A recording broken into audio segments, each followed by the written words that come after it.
बिस्मिल्लाहिर्रहमानिर्रहीम। अस्सलाम वालेकुम वरहमतुल्लाहि वबरकातुहू। Welcome back to our channel Qasasul Anbiya by TQ। Channel को सब्सक्राइब करना मत भूलिएगा और साथ ही बने बेल आइकन को भी प्रेस कर लें ताकि आपको आने वाली वीडियोस की नोटिफिकेशंस टाइम पे मिल सकें। हज़रत आदम की पैदाइश के बाद अगला मरहला वो है जिसका अल्लाह ताला ने अपनी आयात में ज़िक्र किया है, यानी अल्लाह ने अपना ये मंसूबा जब फरिश्तों और जिन्नात के सामने रखा तो ये दोनों ज़ी शऊर और साहिब इरादा मखलूक़ात थी और उनका इंटरेक्शन इंसान से होना था। जब अल्लाह ने फरिश्तों और जिन्नात के सामने ये मंसूबा रखा कि एक ज़ी शऊर साहिब इख्तियार हस्ती को दुनिया में भेजा जाने वाला है, तो फरिश्तों को साफ नज़र आ गया कि इंसान अपने इख्तियारात का गलत इस्तेमाल करेगा, जिसके नतीजे में खून खराबा भी होगा। चनाचा उन्होंने अपना अश्काल सामने रख दिया, लेकिन अल्लाह ने उनका अश्काल इस तरह दूर किया कि हज़रत आदम अलैहिस्सलाम को उन हस्तियों के नाम याद करा दिए जिन्होंने आगे जाकर पैगंबर, वली, सिद्दीक, शहदा और सालिहीन बनना था। फिर हज़रत आदम को हुक्म दिया कि तुम फरिश्तों को उन पाकीज़ा और मुकर्रब हस्तियों के नाम बता दो। चनाचा जब हज़रत आदम ने ये नाम पेश किए तो फरिश्तों ने अपने अश्काल को वापस ले लिया। इसका मकसद ये बताना था कि इख्तियार के ऑप्शन को गलत इस्तेमाल करने वाले बदबख्त होंगे, तो दूसरी जानिब इसी दुनिया में खुदा के आगे झुक जाने वाले और अपनी ज़िंदगी खुदा की मर्ज़ी के मुताबिक गुजारने वाले नेक लोग भी तो होंगे।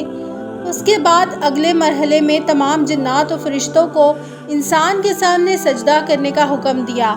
इसका मतलब ये था कि ये दोनों मखलूक़ात इंसान की आज़ादी और इख्तियार में कोई मुदाखलत नहीं करेंगी। जिन्नात में से शैतान ने झुकने से इनकार कर दिया तो इस बात का ऐलान किया था कि वो इंसान को आज़ादी और आसानी के साथ खुदा की रज़ा हासिल नहीं करने देगा।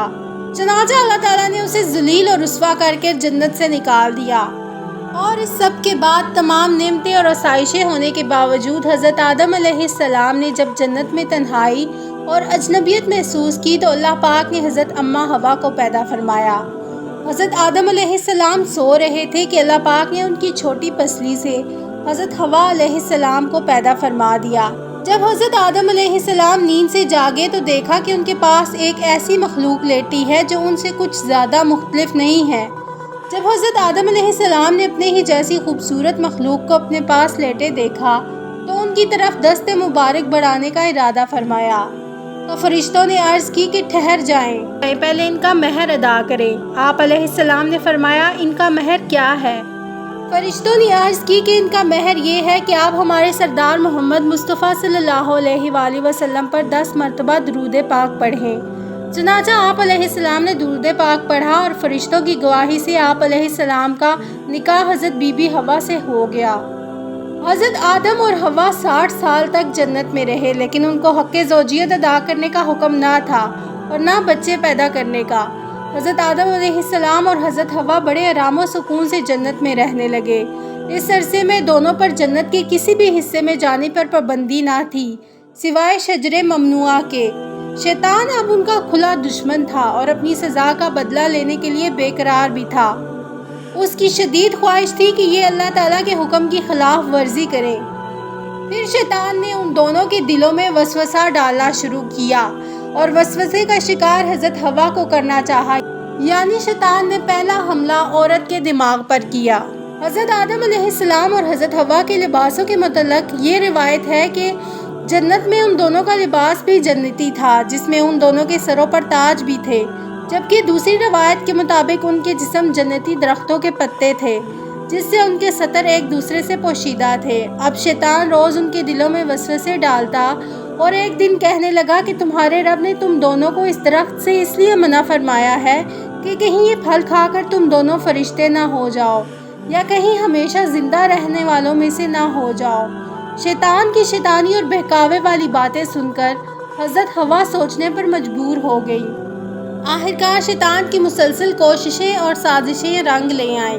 उसने हज़रत हवा को फल खाने पर राज़ी कर लिया। एक दिन हज़रत हवा ने हज़रत आदम अलैहिस्सलाम से कहा कि हम इस शजरे ममनुआ का ज़रा सा हिस्सा खा कर तो देखें, आखिर वो क्या राज है जो अल्लाह ने उसे खाने से मना फरमाया है।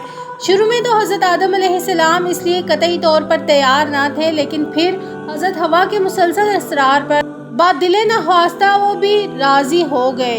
خیر حضرت آدم اور حوا پھل کھانے پر تیار ہو گئے اور ابھی پوری طرح پھل چکھا بھی نہ تھا کہ ان کے لباس غائب ہو گئے، ایک دوسرے پر وہ عیاں ہو گئے، جس پر دونوں نے پریشانی کے عالم میں جنت کے درختوں کے پتے توڑ توڑ کر اپنا بدن چھپانا شروع کر دیا۔ اللہ نے دونوں کو پکارا اور فرمایا، کیا میں نے تم کو منع نہیں کیا تھا کہ اس درخت کا پھل نہ کھانا اور شیطان کے ورگلانے میں نہ آنا؟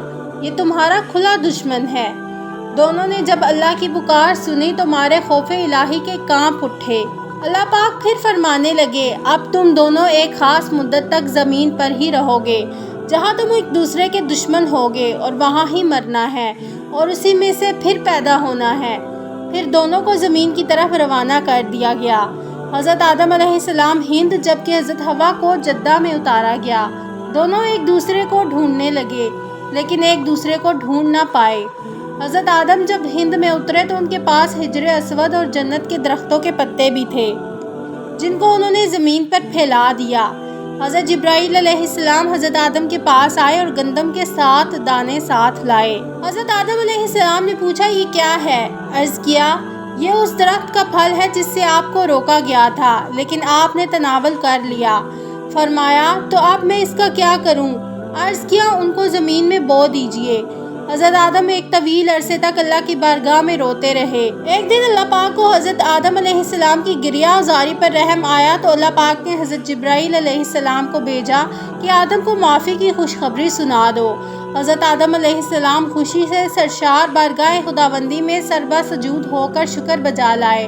پھر حضرت جبرائیل علیہ السلام انہیں لے کر مکہ آئے جہاں حضرت آدم علیہ السلام نے کعبہ شریف کی بنیاد رکھی اور حجر اسود کو کعبہ کی دیوار پر نصب فرمایا، پھر اس کے گرد طواف کیا۔ طواف سے فارغ ہو کر حضرت جبرائیل علیہ السلام انہیں جبل عرفات پر لے گئے جہاں حضرت حوا تشریف فرما تھی، لیکن طویل عرصے کی جدائی اور حالات نے بہت سے جسمانی تغیرات پیدا کر دیے تھے، چنانچہ دونوں ایک دوسرے کو پہچان نہ پائے، جس پر حضرت جبرائیل علیہ السلام نے دونوں کا تعارف کروایا۔ اس کے بعد اللہ تعالیٰ نے حضرت اماں حوا اور حضرت آدم کو اولاد سے بھی نوازا۔ حضرت اماں حوا کی حمل سے جڑواں بچے پیدا ہوتے تھے جن میں ایک لڑکا اور ایک لڑکی ہوتی تھی، جبکہ جب آپ دوسرے دفعہ امید سے ہوتے تو پھر ایک لڑکا ایک لڑکی پیدا ہوتے، اور اس طرح پہلے حمل سے ہونے والے بیٹے کی شادی دوسری حمل سے پیدا ہونے والی بیٹی سے کر دی جاتی، یعنی ایک حمل سے پیدا ہونے والے بچے سگے بہن بھائی قرار پاتے تھے۔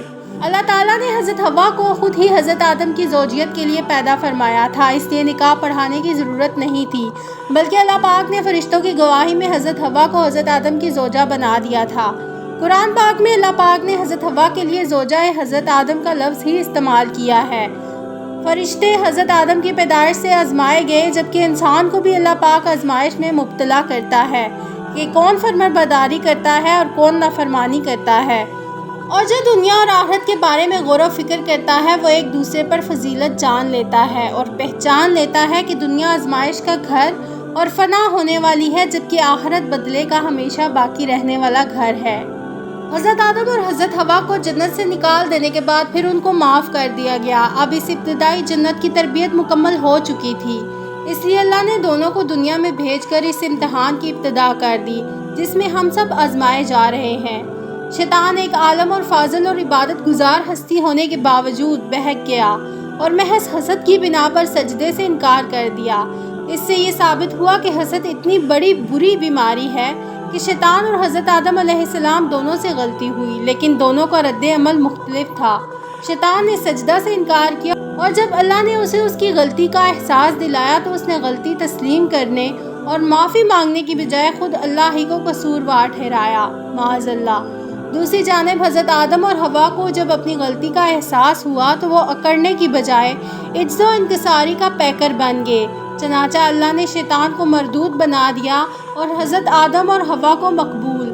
آج بھی انسان سے یہی رویہ مطلوب ہے کہ جب بھی غلطی ہو جائے تو وہ اکڑنے، گناہ پر اصرار کرنے اور اس کے لیے تعویلیں تلاش کرنے کی بجائے جھک جائے، سرنڈر کر دے اور اللہ کی مغفرت کا طلبگار بن جائے۔